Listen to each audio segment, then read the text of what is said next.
Allez, comme promis, on fait un petit tour d'horizon des déclarations des équipes et des pilotes à l'issue de ces deux premières séances d'essais libres à Imola. Alors on commence avec Williams, c'est pas les plus intéressants, mais bon, faut quand même le traiter. Journée positive pour Williams et Latifi à Imola, le Canadien entame mieux son week-end que Russell. Leur journée était très positive, je félicite Latifi, nous n'avons pas eu de problème et nous avons pu suivre le plan sans souci. Je m'attendais à ce que la voiture soit bien meilleure qu'à Bahreïn, c'est effectivement mieux que prévu. Nous avons encore du travail à faire, on ne gagne rien à avoir juste un bon vendredi. Demain après-midi, c'est là que les choses sérieuses débuteront. Mais nous sommes bien préparés pour avoir un bon samedi et un bon dimanche. Russell, son équipé, était un peu en retrait en termes de chrono et reconnaître moins rapide que Latifi actuellement. Il va falloir se réveiller, hein, Georges, hein, parce qu'être moins rapide que Latifi quand même, hein. En tant qu'équipe, nous sommes relativement rapides, mais personnellement, je suis un peu en dehors du rythme. Nicolas conduit vraiment bien, sûrement le meilleur que j'ai vu de lui. Je dois progresser un peu pour combler l'écart avec nos concurrents et avec Nicolas. L'équipe est en bonne position, nous avons beaucoup de données à examiner, mais je suis sûr que mes ingés et moi pourrons trouver une solution. Dave Robson, responsable de la performance de l'équipe, est heureux des progrès faits dans la compréhension de la monoplace. C'était bien de faire rouler la FW43B dans des conditions plus fraîches et sur un circuit assez différent de celui de Bahreïn. Bon bref, après je vais vous laisser lire Dave Robson, je vous avoue que sinon la vidéo va faire une demi-heure encore. Je préfère me concentrer sur la réaction des pilotes, moi. Ferrari est à l'aise avec la SF21 sur le circuit d'Imola, le petit crash de Leclerc comme seul ombre au tableau. Ouais, franchement, le crash de fin, là, pour Leclerc, c'est un peu dommage. Je pense qu'il a un peu trop attaqué, on va voir sa réaction par rapport au crash d'ailleurs. C'était définitivement une bonne journée, malgré le temps perdu dans la première séance et l'incident jusqu'à la fin de la deuxième. La voiture est rapide, l'équilibre est bon, et je me suis tout de suite senti à l'aise. Bien sûr, ce n'est que demain que nous découvrirons la hiérarchie, car peut-être que quelqu'un n'a pas montré tout son potentiel, commente Leclerc. Alors, de qui il parle là, hein? Cet après-midi, j'ai fait une erreur en poussant à fond en relais de course, je suis désolé pour les gars, mais au moins il ne restait que 2 minutes. J'étais satisfait de mon tour rapide, le temps qui a été annulé à cause de quelques centimètres aurait été plus rapide au général et même sur un long relais. Je pense que nous avons trouvé un bon équilibre, la piste est vraiment géniale et j'ai hâte de reprendre la voiture demain pour les qualifs. Je pense qu'un bon résultat peut être à notre portée. Pour Sainz, son équipier, ce fut une journée importante pour moi car j'avais hâte de conduire la voiture pour la première fois ailleurs qu'à Bahreïn. Les différents virages, tarmac température, ça en fait une journée intéressante à coup sûr. Il semble que nous pourrions être un peu plus compétitifs ce week-end et en général j'ai le sentiment que la voiture était positive car les conditions nous conviennent mieux. Vous pouvez ressentir un peu plus d'adhérence et je l'apprécie car ça renforce la confiance tour après tour en essayant de trouver la limite sur toute la piste. Je ne suis pas encore tout à fait au niveau, mais aujourd'hui était un bon début de week-end et nous avons encore la libre 3 pour tout peaufiner avant les qualifs de demain. Ouais, Ferrari, ils ont l'air en forme, hein. Imola, ça a l'air d'être pas mal, mieux que McLaren en tout cas. J'ai hâte de voir les réactions des pilotes d'ailleurs, des pilotes McLaren, parce que c'est pas brillant pour l'instant. Alors on passe à Alfa Romeo, qui estime avoir bien démarré son week-end à Imola. Alors on commence par qui? Par Raikkonen. Ce n'était pas une mauvaise journée pour nous, même si les feuilles des temps ne le montrent pas vraiment. Nous n'avons pas pu enchaîner un tour dans les relais courts à cause d'incidents en piste, donc je ne suis pas trop inquiet. Voyons ce que nous pouvons faire demain. Il y a des choses que nous pourrons améliorer un peu ce soir, comme toujours. Alors j'espère que nous pourrons obtenir un peu plus de performance de la voiture. L'objectif est le même, passer en Q2 et se battre pour une place aussi élevée que possible sur la grille. Alors Giovinazzi a déclaré: Nous avons eu un bon début de week-end, la Libre 1 a été une bonne session un peu compromise avec le problème de la radio et des données, mais cela s'applique à tout le monde. Ouais, ça c'est vraiment un gros bug, hein. J'en ai parlé tout à l'heure dans l'après-midi là, c'est allez regarder la vidéo parce que c'est extraordinaire quand même le bug. J'étais très content de la voiture en Libre 2, à la fois sur les courts et long relais. Nous devons juste ajuster certaines choses pour rendre la voiture encore meilleure pour les qualifs, car nous savons qu'elle sera serrée, encore plus que c'était à Bahreïn. Il est difficile de dire où nous finirons, car une petite différence entre un tour et l'autre peut faire une grande différence. Nous devrons donc réaliser un tour parfait en qualif. Bah, comme tout le monde, hein, de toute façon, Alfa Romeo, ils luttent pour le top 10, je pense. Alfa Romeo et Alpine, c'est un peu le même combat, je pense qu'ils luttent un peu pour l'arrivée dans le top 10. Alors, McLaren, encore du travail sur Ferrari et Mola. Alors, voyons la réaction des pilotes. Une journée assez difficile, juste parce que c'était globalement assez désordonné. Pas nécessairement de notre côté, mais à cause des drapeaux jaunes et des drapeaux rouges. Note Norris, du coup. Il y a également eu quelques problèmes avec la radio et d'autres choses qui, encore une fois, n'étaient pas de notre faute, mais qui ont rendu la séance mouvementée. Il y a beaucoup de choses sur lesquelles travailler pour demain. Puis ils sont très loquaces, hein, chez McLaren. L'article, il fait 50 lignes, quoi. Je ne dirais pas que nous sommes aussi confiants que nous l'étions il y a 2 semaines. Je pense que nous pouvons faire des progrès pour demain afin de rendre la voiture un peu plus agréable et me donner un peu plus de confiance aussi. Nous ne sommes pas en mauvaise posture, mais il reste du travail. Norris reconnaît auprès de Sky Sports que Ferrari impressionne Imola après ses premiers essais À Bahreïn, ils étaient plus rapides que nous dans la majorité des virages. Partout, pas tous, mais ils étaient très rapides. Ce n'était pas attendu, mais nous savions qu'ils seraient parfois devant, et qu'on le serait parfois. Chez Ferrari, s'il y a une équipe qui est capable actuellement de faire des gros progrès, c'est cette équipe. Ce n'est donc pas une surprise, peut-être, qu'ils soient un peu plus rapides que ce qu'on attendait, mais ce n'est pas un choc. Ricardo est heureux de découvrir le circuit d'Imola, au volant de la McLaren, une piste sur laquelle il a signé un podium l'an dernier. Comme Norris, il voit qu'il reste beaucoup de travail à McLaren. C'est vraiment cool d'être de retour sur cette piste. C'est assez impressionnant, le journal lui-même a été un peu difficile. Nous avons du travail cette nuit pour tirer davantage de la voiture. Ah oui, parce que Ricardo, 18e temps, il me semble, hein, de la séance numéro 2. Catastrophique, quoi, hein. C'était une journée difficile, mais nous avons une séance demain matin pour tout régler avant les qualifs. Nous allons essayer de résoudre les problèmes d'aujourd'hui et de nous mettre bout à bout, et de tout mettre. Oh là là, mais c'est quoi cette traduction? Et de nous mettre bout à bout pour demain, ça va rien dire, hein. De tout mettre bout à bout. Bon, Andrea Stella, voilà, il s'exprime aussi sur les journées de McLaren. Je vous passe ça, et on passe directement à AlphaTauri. Et oui, Gasly rugit avec l'AlphaTauri 3ème en EL2. Problème moteur pour Tsunoda. Ah bah décidément, vous savez quoi? Je vous l'avais dit, hein, franchement, le moteur Honda, il évolue. Je vous l'avais dit dans l'intersaison, hein, ça se trouve, ils vont avoir des problèmes de fiabilité. Eh bah ça n'a pas manqué. D'ailleurs, j'ai hâte de voir ce que c'était le problème de Verstappen au final. Je sais pas si c'est le moteur encore, on verra ça tout à l'heure, dans quelques minutes. Alors Gasly, donc, je pense que c'est l'un de nos meilleurs vendredis en tant qu'équipe. P4 ce matin et P3 cet après-midi. J'étais si proche des leaders, le ressenti est bon dans la voiture depuis le premier tour, et j'ai réussi à pousser aussi fort, ainsi qu'à conduire comme je le voulais, donc je pense que c'était une journée réussie. Nous nous sommes d'abord concentrés sur des relais courts avec les pneus tendres, qui semblent solides en termes de rythme, puis nous avons effectué quelques tours avec beaucoup de carburant en préparation de la course de dimanche. Nous avons continué à travailler dur pour nous améliorer face à nos principaux rivaux du milieu de la grille, et je pense que jusqu'à présent nous avons montré que le rythme est bon. Nous allons analyser les données que nous avons collectées ce soir et j'espère que nous pourrons en trouver un peu plus euh, pour les qualifications donc de la performance. Alors Tsunoda de son côté reste bien positionné, malgré une matinée perturbée par un nouveau problème d'unité de puissance. Il connaît bien Imola, pour y avoir roulé avec de vieilles Toro Rosso.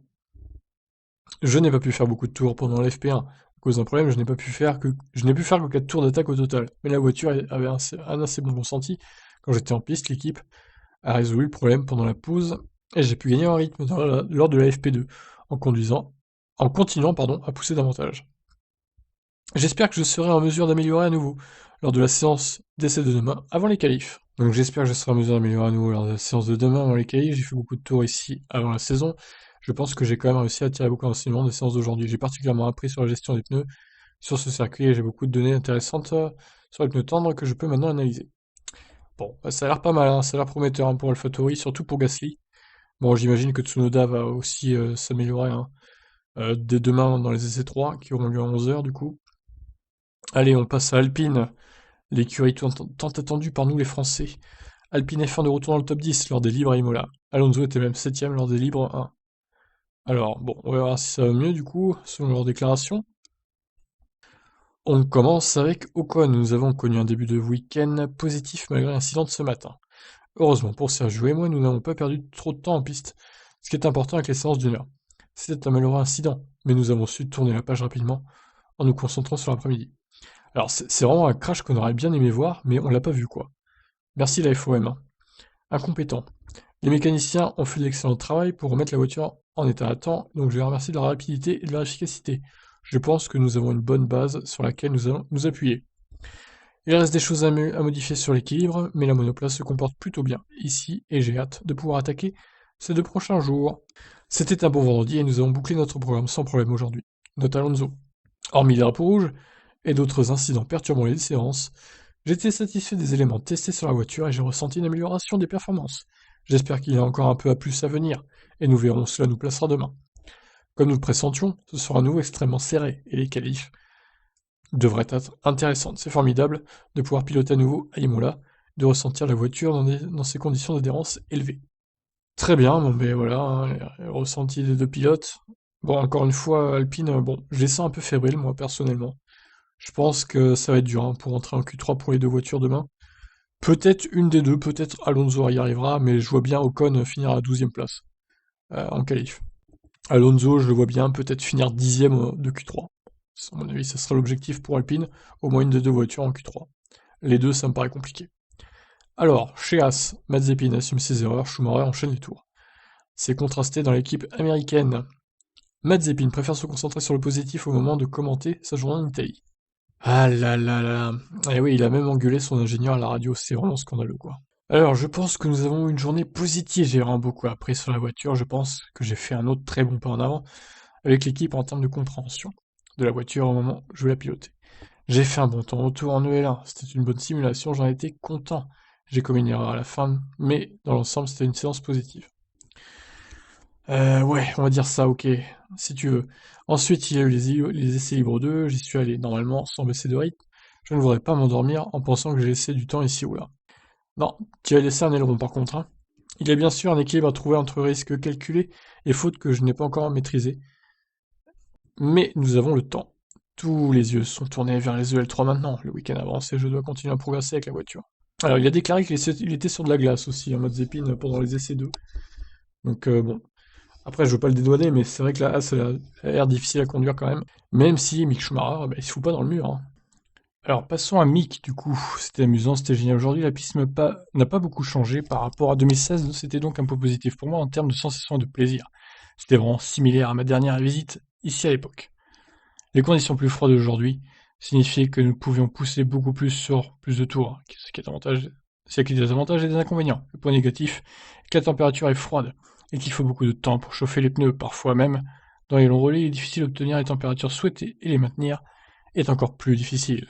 Les conditions plus froides d'aujourd'hui signifiaient que nous pouvions pousser beaucoup plus sur plus de tours, ce qui a d'avantages et des inconvénients. Le point négatif est que la température est froide et qu'il faut beaucoup de temps pour chauffer les pneus, parfois même dans les longs relais. Il est difficile d'obtenir les températures souhaitées, les maintenir encore plus difficile. Pour le positif, cela signifie beaucoup de tours, donc je peux essayer beaucoup de choses tout de suite, en particulier avec le pneu dur C2. J'ai vraiment pu découvrir la limite, surtout en EL2, et m'améliorer à chaque tour avec le tendre C4. Nous nous sommes améliorés à chaque tour. Pour l'instant, nous sommes plutôt satisfaits, mais cela ne comptera vraiment que lors du qualif. Très bien, Mick. Bah écoute, on te souhaite le meilleur, hein. Et s'il te plaît, bas Mazepin. Bon, après, passons maintenant à Mercedes, qui fait de nouveau peur. Bottas et Hamilton confirment de nets progrès. Alors, on commence par qui, là? Toto Wolff a confirmé que l'ambiance était meilleure chez Mercedes avec ce regain de performance pure. C'est bien mieux qu'à Bahreïn. Les voitures semblaient ensemble ce matin et dans l'après-midi. Quoi? Les voitures semblaient ensemble ce matin? Ça va rien dire, hein. Probablement que les températures ont un peu aidé parce que c'est là que nous souffrions, en particulier à Bahreïn. Donc je suis vraiment heureux de ce côté-là. Bon alors, je vous passe Toto Wolff, on va passer directement à Lewis quand même. Il refuse encore de s'enflammer. Attendez. Ah non, ça c'est Lewis. D'accord, bah on continue du coup alors. On s'y perd dans ces déclarations. Donc c'était un de ces débriefs avec les pilotes qui étaient vraiment bien. Ils ont dit, ah bah non, c'est Wolff qui parle là. Et à la bonne place, de même pour le sous-virage étrange et le survirage en sortie de courbe, ils étaient ok. Ouais, c'était bien Wolff hein, qui parlait visiblement. Bon alors, Lewis maintenant, il refuse encore de s'enflammer. La Red Bull de Max Verstappen restera une concurrente coriace pour les qualifs de samedi après-midi. Mais le Britannique confirme aussi le grand progrès. Je ne pense pas que nous ayons vu le meilleur de Red Bull, ils ont eu du trafic et une séance désordonnée. Je pense que l'équipe a vraiment travaillé très dur pour essayer de comprendre ce qui s'est passé lors de la dernière course où nous étions faibles et pour améliorer un peu la voiture avec les réglages, et je pense que la piste était un peu plus dans notre direction. On a commencé tout de suite avec de très bons réglages et juste quelques petits problèmes ici et là sans aucun problème majeur, avec un bon rythme pour nous. Cet optimisme est confirmé par Bottas, qui peut être remercié par Mercedes, car le Finlandais a énormément roulé dans le simulateur pour trouver des solutions. En commençant ce week-end, si je compare avec Bahreïn et le ressenti de la voiture, c'est définitivement mieux, donc c'est bien. C'est un autre type de piste, un autre type de circuit, de surface et de niveau d'adhérence. Mais au moins, le week-end a commencé de manière positive, et la voiture n'était vraiment pas loin de l'idéal en termes de réglage. Il y a encore des choses à régler, mais dans l'ensemble, l'équilibre est bon. Je suis beaucoup plus heureux avec la voiture maintenant qu'il y a 3 semaines. Donc Bottas a ajouté, la voiture n'est toujours pas parfaite, mais nous n'en sommes qu'à la deuxième épreuve sur 23 cette saison, alors espérons que nous aurons assez de temps pour tout bien régler. Au moins nous pouvons vraiment sentir que nous avons fait des pas en avant, donc c'est bien. Mais la Mercedes n'a pas pu s'améliorer en tendre dans le dernier relais, c'est inquiétant. Est-ce inquiétant pour la Q3 selon Bottas? Il n'y a pas une grande différence ici avec les composés, donc nous devrons voir sur quels pneus nous voulons nous qualifier. Je suis sûr qu'il y a encore des choses que nous devons essayer de faire avec les pneus tendres, parce que pour sûr en qualif, tout le monde va les utiliser. Et peut-être que Gasly va battre les Mercedes, ça serait magnifique. J'y crois pas trop, hein, mais bon, on sait jamais. Ça serait rigolo en tout cas. Alors, on passe à qui maintenant? Ah bah Red Bull, tiens, allez. Verstappen en panne, Perez accroché, dure journée pour Red Bull. La casse du néerlandais est-elle due au vibreur? La journée était compliquée pour Red Bull à Imola, avec un accrochage pour Sergio Perez et une panne pour Verstappen. Le néerlandais a subi une casse d'arbre de transmission après un passage sur le vibreur. Cela n'a aucune influence sur le quota des boîtes de vitesse du néerlandais, mais la dépanneuse a mis un quart d'heure à la ramener, la voiture donc, et la séance du néerlandais n'est pas allée plus loin. Il semble que l'arbre de transmission est cédé malheureusement. Bon, c'est pas le moteur, c'est déjà ça, donc nous essayons juste de comprendre ce qui a causé cela et pourquoi c'est arrivé. Les virages sont très agressifs ici. Ah bah, vaut mieux que ça arrive en essai, j'ai envie de vous dire, que pendant la course. Malheureusement, la voiture a fait un tour dans la ville d'Imola, après qu'ils l'ont récupérée, et avant qu'on ne la récupère dans les stands, on n'a pas eu le temps de la réparer. C'était sur la boîte de vitesse du vendredi, mais nous allons inspecter toutes les autres pièces à temps pour demain. Donc Verstappen n'a eu qu'une heure d'essai aujourd'hui, et n'a pas pu pousser la voiture à sa limite autant qu'il l'aurait aimé. Il reconnaît avoir pris du retard. Un peu, je pense que l'on sait ce qu'on doit faire, donc ça devrait aller. C'était un problème d'arbre de transmission. J'ai dû arrêter la voiture. J'aime l'Italie, j'aime être ici. La voiture était bien en L1. C'était difficile de dire où nous aurions été dans la deuxième séance, mais il n'y a rien de problématique. Nous devons voir ce que nous pouvons faire mieux demain en termes d'équilibre, mais évidemment, nous devrons d'abord nous assurer de ne pas avoir de casse. Alors, Helmut Marko a donné son avis sur l'accrochage Pérez-Ocon et ne défend pas son pilote. Néanmoins, l'Autrichien comprend que la situation était difficile, même s'il reste sceptique quant à l'utilité des rétroviseurs. La radio ne marchait pas du tout, Helmut Marko, cela a arrêté la plupart des pilotes, je ne sais pas pourquoi ils ont des rétros. C'était clairement de la faute de Pérez qui a passé Ocon et a engendré l'incident. Les dégâts sont réparables, mais à la période du temps, cette situation est délicate. Oula, Marco il est pas content contre Pérez là, hein. Le principal intéressé préfère surtout voir qu'en dépit de cet incident, il a pu rouler comme il le voulait et enchaîner des tours essentiels à sa compréhension de la Red Bull RB16B sur le tracé d'Imola. C'était bien de faire une belle quantité de tours durant la deuxième séance et d'avoir un vrai feeling de la voiture sur un circuit différent de Pérez, qui n'avait roulé qu'à Bahreïn avec la Red Bull, après les shakedowns de Silverstone. Les conditions de piste sont évidemment très différentes ici par rapport à Bahreïn, donc j'apprends juste comment la voiture se comporte sur différentes pistes. Nous avons beaucoup appris aujourd'hui en tant qu'équipe, et pour chaque jour que je fais, j'apprends quelques trucs. Le rythme de course semble être bon, et la voiture était bonne. J'espère que nous pourrons tout mettre en bout à bout demain pour les qualifs. Pour l'incident de ce matin, nous n'avons pas de radio, donc je pense qu'il y a eu une mauvaise communication, et je pense que c'était juste un mauvais timing. C'est vraiment l'incident que je voudrais voir. Je vais regarder sur YouTube s'il y a ce crash quand même. Ça m'étonne qu'il ne soit pas. Alors, il n'y a pas, hein.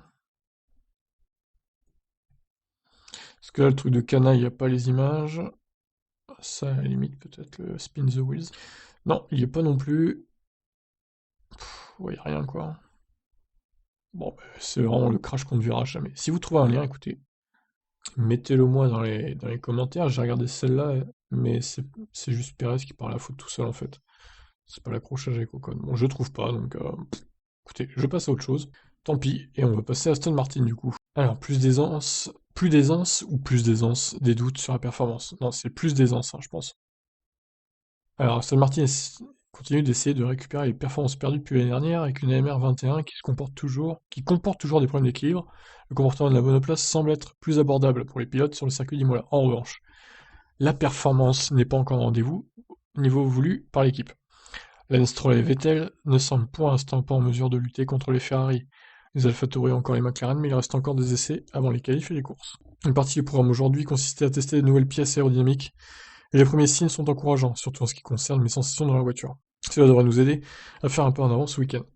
Je crois que nous pouvons être plus compétitifs qu'à Bahreïn. Nous avons beaucoup appris de la première course et le travail de ces dernières semaines à l'usine et ici nous a aidé à faire quelques progrès. Avant ce week-end, je pense que les données que nous avons des séances de jour nous aideront à progresser avant les qualifs.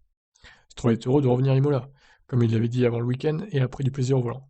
C'est formidable d'être de retour à Imola, car c'est un circuit vraiment génial. C'est vraiment satisfaisant en termes de pilotage, surtout la façon dont on peut attaquer et utiliser les vibreurs. Cela me rappelle mes années karting. C'est un circuit old school qui punit les erreurs, et je pense que c'est pour cela que les pilotes l'apprécient tant. C'est assez différent de la configuration de Bahreïn, et la voiture semble réagir autrement. Je me sentais à l'aise aujourd'hui, donc. Stroll note lui aussi quelques progrès pour son équipe. Nous avons terminé un programme de travail important. Nous avons maintenant beaucoup d'informations analysées ce soir. Le début du week-end a été prometteur. Prometteur, bon, ouais, hein, on va, avant de se quitter, juste faire un point sur les classements. Alors, voilà le temps des essais 1, du coup. Donc Bottas en tête devant Hamilton. Et là donc, les essais de une 15,5, hein, 551 même pour Bottas, 561 pour Hamilton, 10 millièmes entre les deux, c'est très très serré.